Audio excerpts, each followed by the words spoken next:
Okay, I think we'll go ahead and start. So, Bula and Namaste, everyone. Thanks for joining today's session and discussions on the 2020 Affordability Report. Before I introduce the speakers and start, please mute your mic. You will get a chance to ask questions and speak later on. And we also have live captioning and transcript.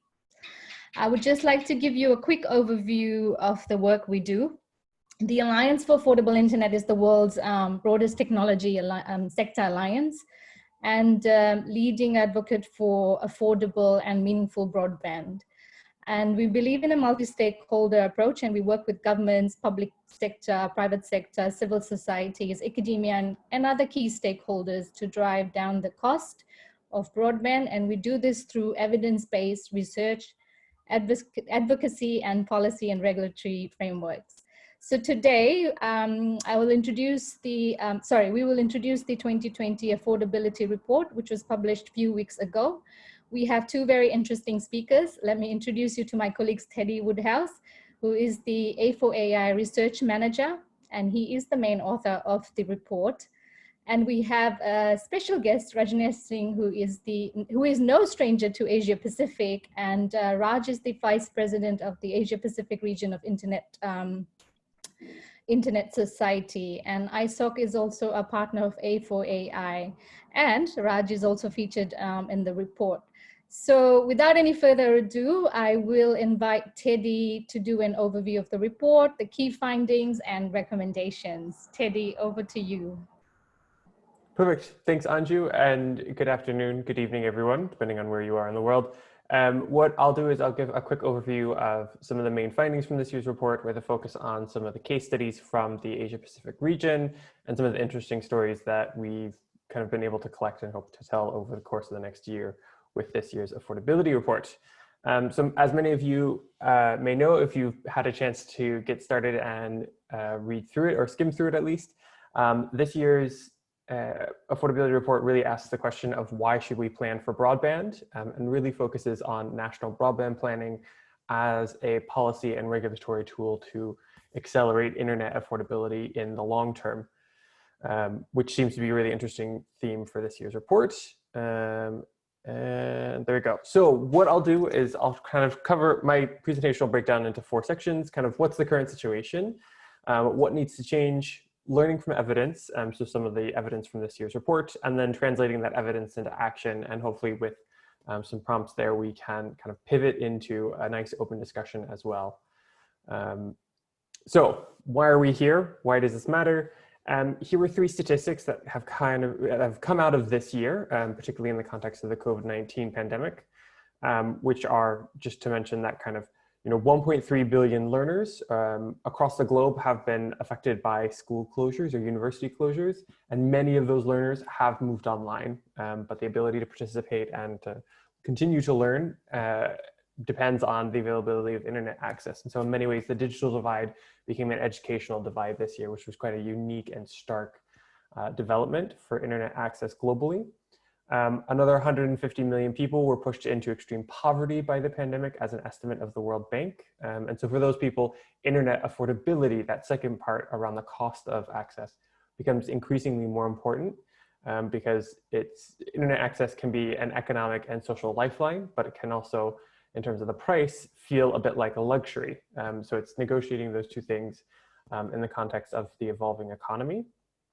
And just a summary from the ITU with their latest estimates, just a little bit over half of the world's population are connected to the internet and using it. And so a huge part of A4I's work is considering, okay, how do we connect the next 49% and bring the rest of the world online and do so affordably? In terms of the regional summary, this is a quick snapshot of how much data someone can buy for 2% of their monthly income. So A4AI, we advocate for what's known as the 1 for 2 standard, where we think that someone should be able to buy at least 1 gigabyte for no more than 2% of their average monthly income. And you can see across the region, this kind of attainment by different countries, it's actually quite good, particularly compared to other countries. But there are some spots, particularly in South Asia, where connectivity remains a problem, and the affordability of connectivity remains a problem in particular. And so in that sense, you're seeing kind of a sliding down scale here of the amount of data someone's able to buy at that 2%. Doesn't quite hit 1 gigabyte or 2 gigabytes in a number of examples. And so broadly, we hope to bring down the price of mobile broadband, and in many ways across the countries which A4I focuses, which is low and middle income countries across the globe. The cost of 1 gigabyte of mobile broadband has continued to fall year on year.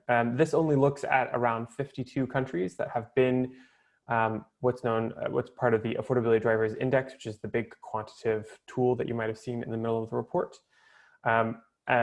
But from those countries, we've seen a very consistent and positive trend in terms of the increasing affordability. So that's the number is going down in terms of the fraction of someone's average monthly income they have to dedicate to buying internet access to remain connected. That number is continuing to go down every year. And in tandem, what we're seeing is that green line is the policy environments that are measured through the Affordability Drivers Index are steadily increasing, steadily getting better over time. We wish that they were kind of at the same pace of each other, although of course leading in opposite directions of smaller prices and better policy scores overall. But both of the trends are importantly and positively in the right direction, which is good for us and makes us feel relatively confident about kind of the robustness of the Affordability Drivers Index. This is a chart that we do with every report, which uses the affordability of 1 gigabyte mobile broadband in terms of the latest available affordability data we have, and comparing it to the score that each country is attaining on the Affordability Drivers Index. So this chart you see here actually covers the 72 countries that are in this year's report. So it's a bit of a wider reach than the other charts that you were seeing. But as you can see here, the correlation still remains pretty strong, and there's a good relationship between having the policy environment that's affecting kind of the ways of doing business that then change kind of what the cost of internet access is for a consumer and what they're ultimately having to pay in the market to be connected to the internet. And all of this is also kind of only possible, and these policy environments are also quite relevant, not just for the cost of internet access, but also for the quality of internet access. So another piece of work that A4AI has been working on is around the meaningful connectivity targets, which focus a little bit more on that quality aspect of internet access. So we focus on kind of the availability of 4G mobile connections, smartphone ownership, and unlimited broadband access point, typically at home, work, or a place of study, and daily internet use. And so this is an emerging piece of work for us. So if you're interested in learning more, please do check out the A4AI website, and feel free to ask questions about this as well, and we can get into it in the discussion part as well. But it's a bit kind of separated from this year's affordability report because there's two different thematic areas. But for this year's report, we wanted to pull out some of the interesting stories and some of the emerging countries across the region for the Affordability Drivers Index. So what you'll see here on the left is the top 10 from the Asia Pacific region. And then on the right, you see the same table, but exclusively among least developed countries, according to the UN classification system. Quite interestingly, a number of countries that have consistently been high performers, Malaysia in particular, returned to that high position that they've had overall. Some of the most promising stories that we see across the region here, particularly you'll notice at the bottom, Cambodia, which increased 10 position points from where it was in 2019, saw a huge swing because of its Universal Service and Access Fund becoming active and starting to disperse funds and invest in internet access was a huge and influential factor in the country's score on the index. You'll also notice that some new countries came in. Fiji and also Papua New Guinea are new entrants this year, with A4AI kind of extending into the Pacific region for the first time with the Affordability Report, which is quite exciting for us. But again, number of countries, and there's kind of a good spread of scores across the region in terms of many countries offering leading examples, not just for the region, but for the globe, and how to set up policy and regulatory environments in other countries that are indicating, room for growth and room for improvement as well. And so what we wanted to check with this year's report was focused on national broadband plans as a key policy tool that kind of can affect other aspects of broadband policy. And so what you see here is a similar chart as the one earlier, but this one focuses on the score, a country score on the Affordability Drivers Index, and the score of the single indicator around the national broadband plan that a country receives. And so there's a little bit of an assumed correlation here, because the national broadband plan score is one of the indicators that feeds into the index score overall. But this gives us an idea of just how influential these national broadband plan scores can be in terms of influencing and setting up for success in other areas of broadband policy as well. And quite fortunately here, what we see is a lot of countries across the Asia Pacific region actually perform slightly better in terms of the quality of their national broadband plans relative to the global trend line based out of the 72 countries in this year's report, which gives us, quite fortunately, a lot of nice case studies from the region as well.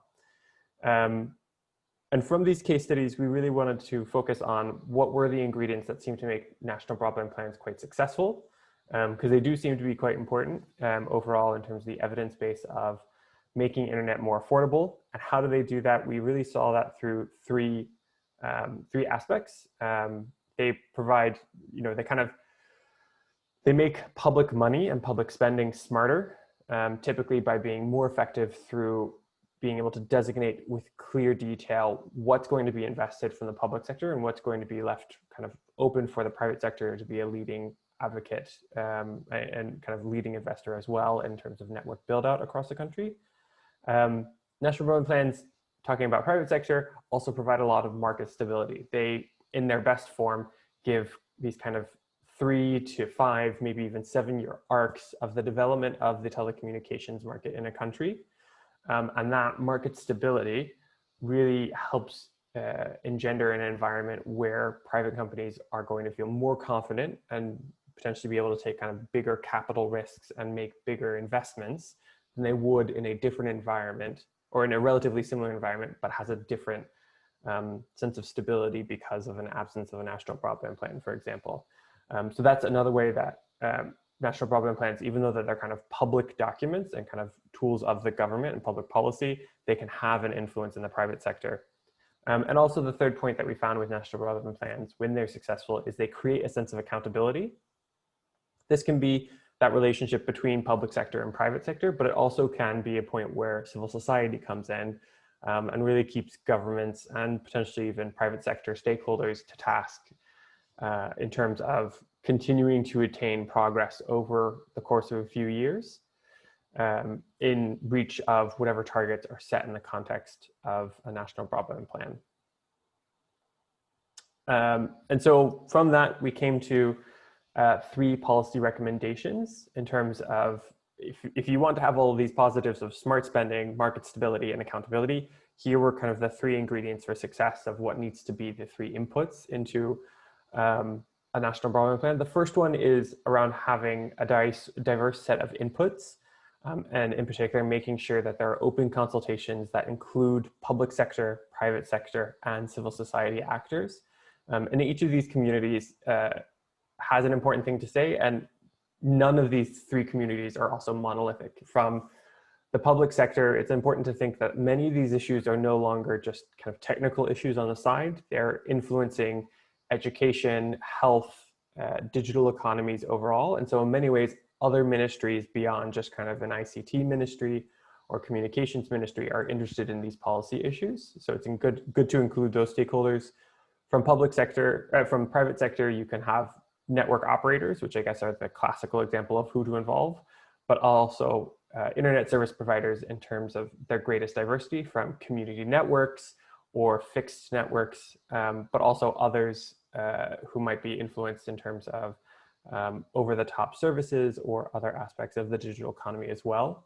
And then civil society, it's important to include a number of groups from civil society, whether that's library associations, women's groups, or advocates for people with disabilities as well, just to provide the diversity of a country's population in terms of making sure that national broadband plans are inclusive of these populations and kind of use the widest range of potential resources and goodwill across a society in terms of extending out internet access and developing broadband generally in the country. The second policy recommendation focuses on setting targets, and these targets need to be kind of clear and focused on some of the key priorities in the country. So as part of this year's report, we focus on 5 different thematic areas and assess each country on how well they address these thematic areas. And so they range from 4G coverage to fixed internet access to device affordability, rural access, and data affordability as well.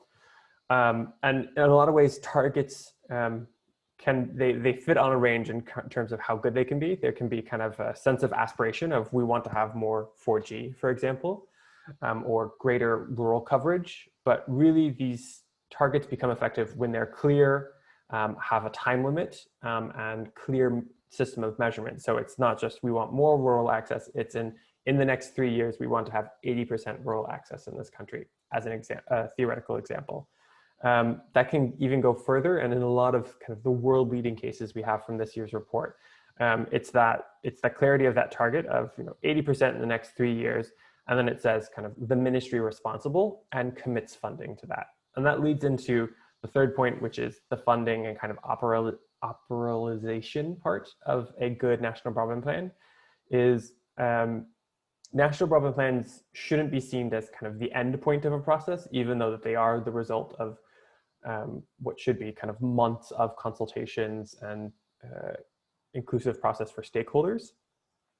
But national broadband plans are actually kind of a starting point in terms of the work that needs to be done to connect more people. And so in that sense, national broadband plans are most effective in creating impact when they have funding commitments that are clear. So the words are being backed up with actions from the public sector, and also plans for kind of a transparent assessment and review over the course of time. So that's to say that even though national broadband plans might have an arc that is, again, 5 or 7 years, 5 was the average across all the plans we studied, even across that arc, you're having checkpoints kind of every year or every 2 years that says how well are we performing relative to where we want to be in the next few years. And so these 3 ingredients, clear targets, inclusive consultations, and committed funding, are all 3 really important aspects to include in national broadband plans. And we wanted to make this clear in part through some of the state case studies from the region. So if you're trying to learn more about national broadband plans, these are kind of 4 countries I'd recommend looking into a bit more. And there is a lot of detail through this year's Affordability Report in each of these areas, but also on the A4AI Good Practices database. There are a number of examples, particularly for Malaysia and India, both have case studies on each of these topics. So in Malaysia, overall, there's a really strong national broadband plan and really strong national broadband planning process where they've kind of had a system of successive national broadband plans that really build onto the success of each other. So it's an iterative process where you're learning as you go along, but you're resetting the targets in accordance with that new learning and with the new experiences to maximize the potential of kind of reaching the ambitions of national ambitions. So in a lot of ways, that national broadband planning success, which has been a really long arc of kind of 10 or more years, has been a key part of why Malaysia performs so strongly on the Affordability Drivers Index and fits within the top 3 this year and in previous years as well. In India, open consultations were a really strong feature in that country and really supported a lot of the policymaking process in that country. And so it speaks again to that inclusivity that really is necessary to bring in an entire country into the broadband planning process. In Nepal, there's a number of clear targets that really make the broadband planning process there quite promising. So there is the ICT Master Plan from 2016 that goes through to the course of this year, but it's supplemented in part through the Digital Nepal Framework which built out of the clear targets to then assess in review, okay, where are we relative to where we need to be and where we want to be. That really aided the process and kind of makes it so promising in terms of where the country fits on the Affordability Drivers Index. And the last example is one that actually is a case study within the report around Net Parachat, which is a focus program through National Broadband Planning and through the USF focused on rural connectivity, and through targeted and committed funding for greater investment in the middle mile and last mile parts of the Thai network. More rural areas were able to come on, and a number of new rural users were brought online in Thailand over the course of the success of that program.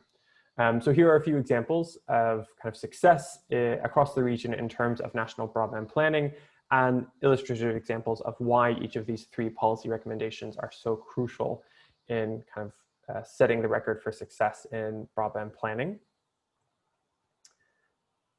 Ooh. And so I just wanted to quickly also plug, just before I wrap up and hand the microphone back to Anju, that there are some extended resources we can't kind of cover in a short presentation here, but please do check out the Affordability Report overall, which also has previous editions. There is the Data Explorer, which is quite a nice tool, so you can get into more of the granular detail of some of the individual scores that countries are attaining, and also the history of each country's scores over the past few years. We've been doing this for about 6 years now, sorry. 6 years now. So there's quite a rich data set in terms of measuring broadband policy environments across the globe, not just in the Asia Pacific region. But yeah, please do check it out, and looking forward to your kind of questions and for an open discussion for the rest of the hour.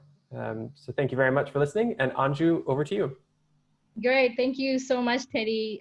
Just letting everyone know that 72 countries were part of this research study, and we had some really interesting data and also good practices.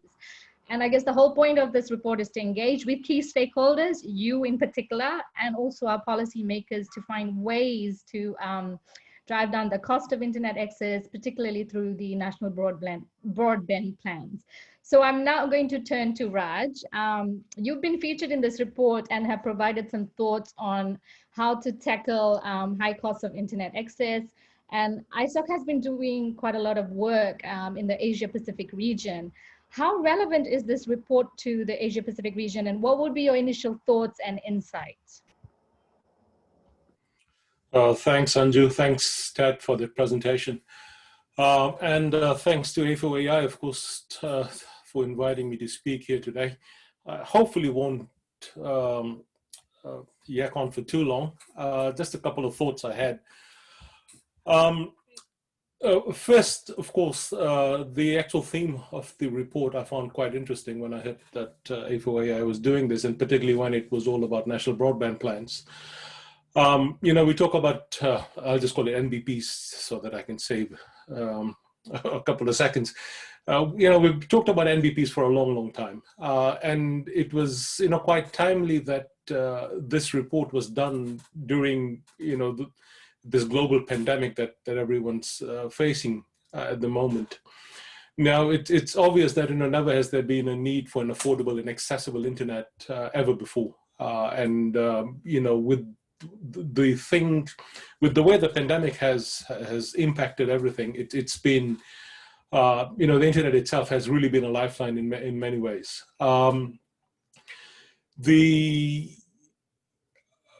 The use for the internet, I mean, you know, particularly during the pandemic, obviously you had social distancing, people couldn't go to work, couldn't go to school, etc., etc. So there was a whole lot of things that were happening. But I think it's very important to highlight the fact that not everyone has equal opportunities to participate online. So for the people who actually had connectivity, who lived in locations and areas where they could participate online and you know, have some semblance of normal life during the pandemic, it worked quite well. Unfortunately, you know, people who are unconnected, which we still say is roughly half the world, or people who are poorly connected, they were still highly disenfranchised when it came to using the internet and digital technologies, when, you know, the rest of the world say it was a necessity, but you had whole swarms of people who just couldn't participate, who couldn't have access to information, and so on and so forth. Obviously, governments were in panic mode, not just from the public health responses they had to do, but as well, a lot, if you recall the early narratives around when the pandemic and when social distancing and social restrictions came into play, everyone was concerned about whether the internet would actually hold up. Now that's done remarkably well. At least the core internet infrastructure has held up really well. So this is probably a good point for me to now start talking about the report itself, which is what I was asked to speak about here today. I just wanted to lay that out before I got into this. Because, what all I just said before, I hope that served as a wake-up call for a lot of governments and policymakers, not just in this region, but around the world. It was also very obvious that, countries which did not have internet and infrastructure, which didn't have the necessary digital bits and pieces in place, they suffered the most in many ways. What that also points to is the fact that, countries that had a national broadband plan or a digital plan or whatever we want to call it, but let's call it a broadband plan for now, and particularly more so those who had invested in it over a period of time, those who had prioritized it, things worked. Those who didn't prioritize this digital infrastructure, I think they were the ones who probably panicked the most. And then you saw, things happening, for example, throttle Netflix or any other content provider, or get on the case of telcos to ensure that they can support what's needed. And to my mind, that was really a reactive thing because they were concerned that whatever they had was not up to spec. The report itself, this year's Affordability Report, of course, paints a rather good picture of the Asia Pacific. And I think one of the reasons for that is, for the last several years, or maybe about a decade or so, a number of organizations have been pushing, including my own, to highlight the fact that, there needs to be holistic and cohesive digital strategies in place for economies.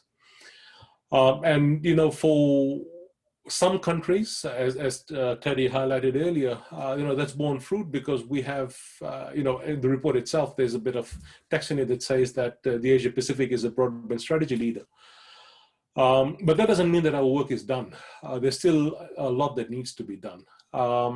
One critical thing, of course, is to ensure that when we have instances where there is a national broadband plan and it's been shown to be relatively effective or very effective in some very rare cases, a regular and relevant review cycle is very important. So the 3 policy recommendations that A4AI has in that report, all 3 are ones that I personally, as well as I know a lot of other organizations, have been pushing for a while now. And it's good that that's been captured in this report as very clear and concise recommendations that needs to be looked at emphatically. Now, having said all that, there are, of course, obviously also economies which are lagging. And there is an urgent need for them to prioritize the move to digital. Obviously, this report did not cover every country in the Asia Pacific. So, we should have to recognize the fact that there are a number of countries in the region which are severely lacking in this, and they will continue to do so. The other somewhat alarming or concerning thing for me was, those stats that Teddy put up on his, I think it was the first or second slide, about the number of people who will fall back into poverty, the fact that 1 billion plus people will not be able to go undertake learning in the manner they should have been learning. Now, all that will have a follow-on effect, obviously, over the coming years. It's not just, the vaccines here and all those problems will go away. So we go back to the fact that, without a digital broadband plan in place, or national broadband plan and digital infrastructure in place, things can become quite problematic.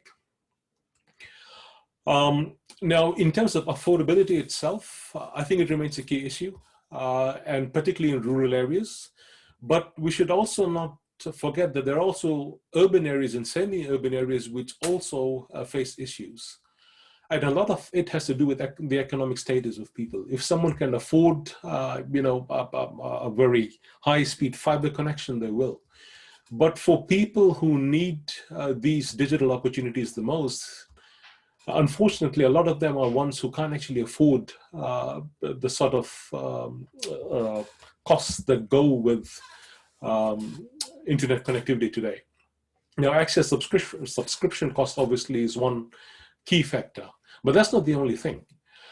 And one positive thing that the report does highlight is that it has been falling in most places around the world, some more so than others. So I think, again, still needs to be a bit of work there.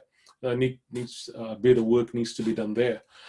But if we also look at what policymakers are doing and how they're approaching the issue, I think they need to look at the countries where prices have fallen significantly and very clearly identify what are the key contributing factors. Learn from others, tweak those learnings for your local environment.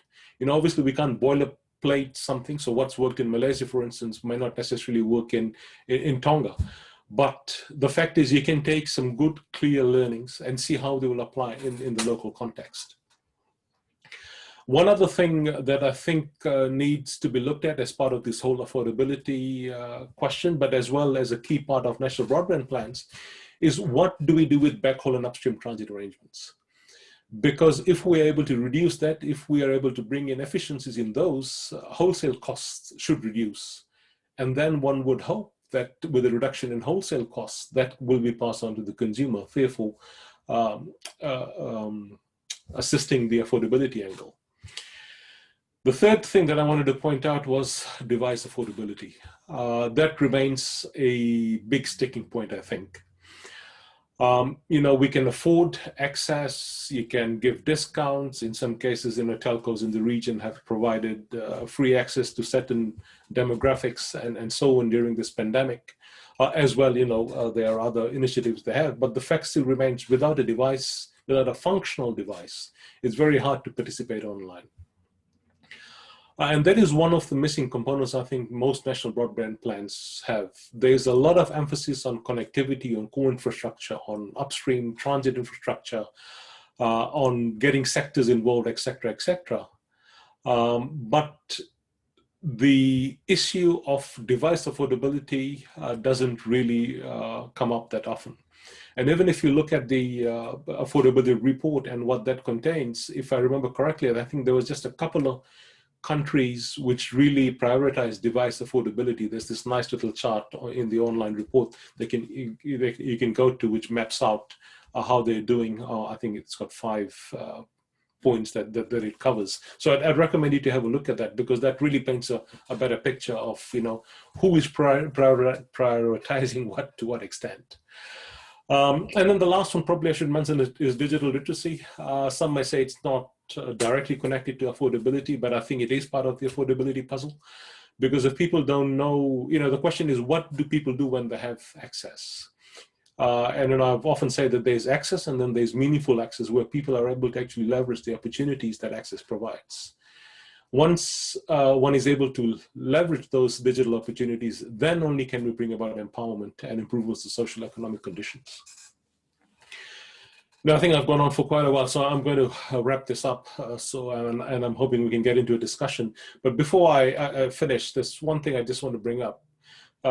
Just looking at the participant list, a couple of you have heard me speak before, so you probably heard me say this multiple times. But what I want to highlight is the issue of new digital divides. Now, these come in many forms.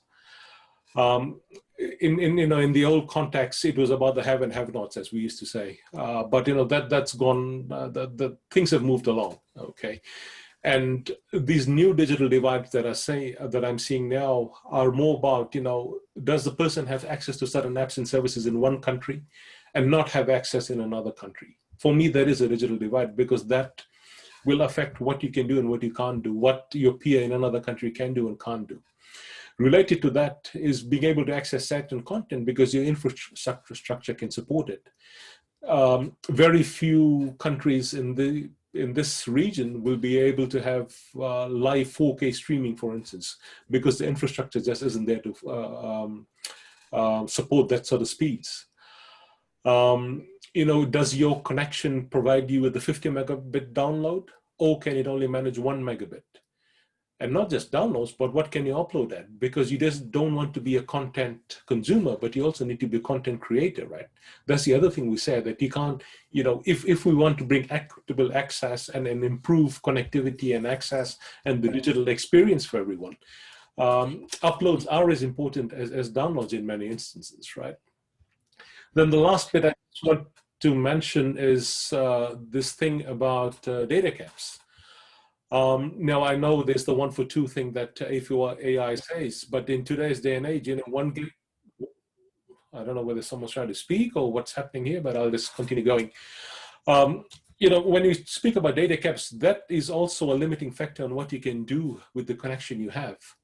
Now, if I have a 100 gig cap, or as in my case right now, I've got an unlimited data cap, I can do pretty much whatever I want as long as my connection can support those sort of data transfers. But if someone is limited to 1 gig or 10 gig or 5 gig or whatever it is, that is the sum total of what they can do in a month or week or whatever they spend that amount of money on, right? So that again becomes a limiting factor, and I think that also contributes to this new digital divides.